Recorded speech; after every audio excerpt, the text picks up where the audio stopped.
Russian prosecutors are seeking a maximum 25-year sentence for human rights advocate Vladimir Kara-Murza, Russian state media is reporting.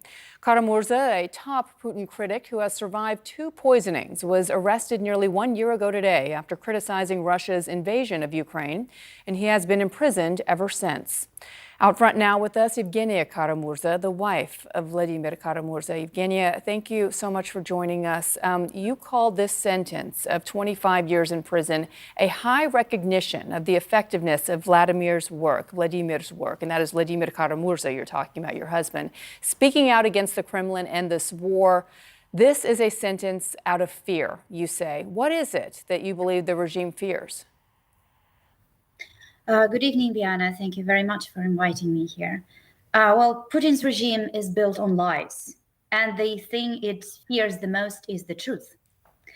And hence, total censorship of the media, hence the use of repression against free voices that keep telling the truth despite all odds, and that refuse to be intimidated, and hence also the portraying of anyone who dares oppose the official narrative as a criminal, like in dozens and dozens of cases in Russia, a spy, like in the case of Evan Gershkovich, or a traitor, like in the case of my husband.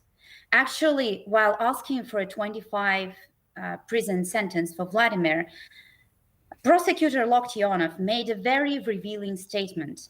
Talking about Vladimir, he said, "This is our enemy who must be punished." So that tells me a lot about what this regime, how this regime sees Vladimir. It sees my husband as its personal enemy that threatens its existence.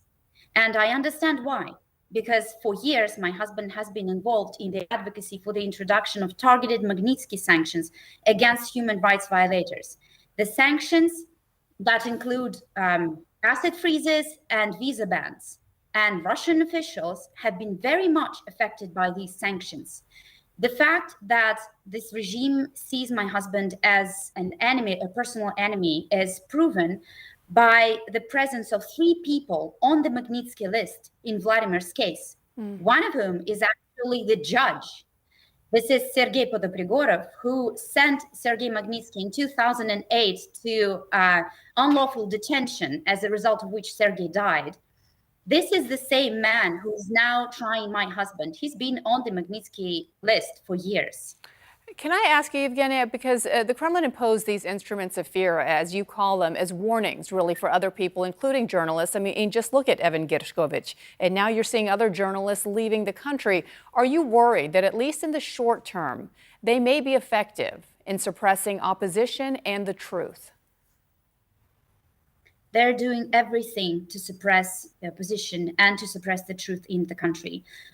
Since last February, over 200,000 media resources, online media resources, have been blocked in the country. All social media platforms have been blocked in the country. The remaining 3 independent media were blocked. I'm talking about the Echo of Moscow radio station, TV Dozhd, and Novaya Gazeta. But despite all this, Russia placed second on the number of VPN services installed last year around the world, which means that there is a high demand for independent information in the country. People are trying to get to independent information. They're trying to circumvent the blockade.